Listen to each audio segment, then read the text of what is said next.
wabarakatuh. Kami duduk kelompok 5 dan saya sendiri Novianti dan teman saya Priska. Kalimat aktif, pasif, medika, dan resiprokal. Pengertian kalimat aktif. Kalimat aktif merupakan kalimat di subjeknya atau pelaku aktor melakukan suatu pekerjaan. Suatu kalimat dikatakan kalimat aktif jika subjek suatu kalimat merupakan pelaku perbuatan yang dinyatakan pada predikat. Suatu kalimat dikatakan kalimat aktif jika subjek suatu kalimat merupakan pelaku perbuatan yang dikatakan pada predikat. Oleh karena itu, kalimat aktif hanya terdapat pada kalimat yang mempunyai verba perbuatan. Dengan kata lain, kalimat aktif hanya terdapat pada kalimat yang predikatnya berupa verba aktif. Contohnya, ayah membaca koran, cinta membelikan kue untukmu, kita harus mencintai kebersihan. Neni bekerja sebagai sekretaris di kantor kecamatan. Perjuangan bangsa kita berlandaskan patriotisme. Jenis-jenis kalimat aktif. Yang pertama, kalimat aktif transitif. Kalimat aktif yang predikatnya memerlukan objek. Kalimat aktif transitif sepertinya yang dikemukakan oleh Mulyono tahun 1997-279 adalah kalimat yang paling tidak mempunyai 3 unsur inti di dalamnya, yakni subjek, predikat, dan objek. Kalimat aktif transitif memiliki ciri-ciri bersubjek, berpredikat, berobjek, dan dapat diubah menjadi kalimat pasif dengan cara mengubah objek menjadi subjek pada kalimat pasif, berketerangan ataupun tidak berketerangan. Contohnya, kalimat mengirimkan lamaran ke kantor, dia memasukkan tangannya ke kantong. Pengusaha itu meminjamkan ayah uang, ayah membelikan kami sepeda.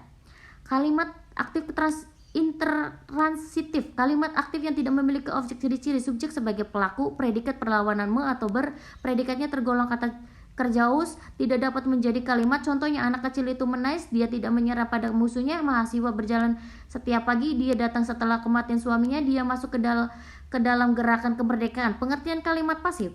Kalimat pasif adalah kalimat yang subjeknya berperan sebagai penderita perbuatan yang dinyatakan oleh predikat kalimat tersebut. Contohnya, Anissa diberi hadiah oleh lelaki itu, surat lamaran telah kukirim ke perusahaan, anak kecil itu tertabrak mobil, Budi kena pukul kakak kelasnya. Jenis-jenis kalimat pasif.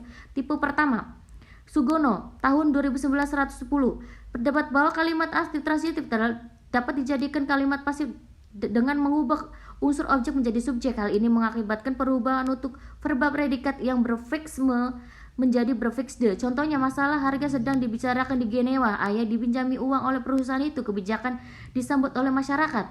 Kalimat pasif kedua, Sugono 2009-111 adalah kalimat pasif yang berasal dari kata aktif dengan unsur pelaku paranominal persona kata ganti orang.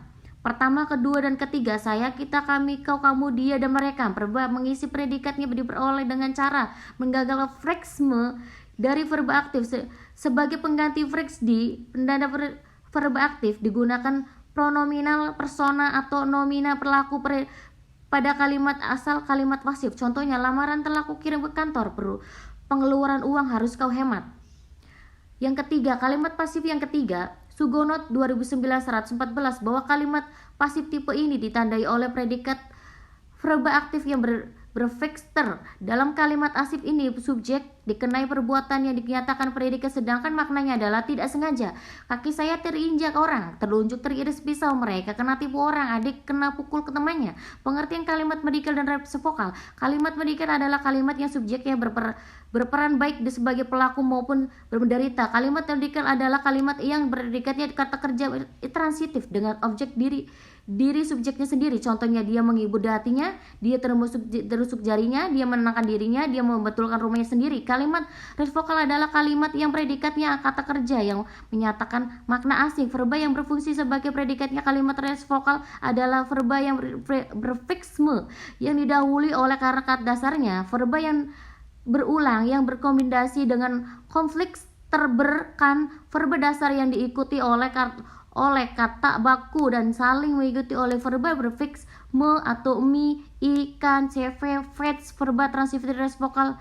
Contohnya, kita harus tolong menolong dengan teman sebelum bertanding. Dimulai tim A dan tim B saling bersalaman. Pasukan Israel dan Palestina saling tembak di jalur Gaza. Pemuda bertanggung di baku hantam di tanah lapang. Kesimpulan dari makalah kami, kalimat adalah suatu bahasa terkecil yang dapat digunakan untuk menyampaikan ide atau gagasan. Suatu pernyataan dapat dikatakan kalimat jika di dalam pernyataan itu sekurang-kurangnya terdapat predikat dan subjek, dan disertai objek, pelengkap atau penerangan maupun tidak, tergantung pada tipe verba predikat kalimat tersebut. Unsur-unsur dari kalimat tersebut terdiri dari subjek, predikat, dan objek, pelengkap, dan keterangan. Kalimat didasarkan pada adanya intonasi, benda, tanda baca,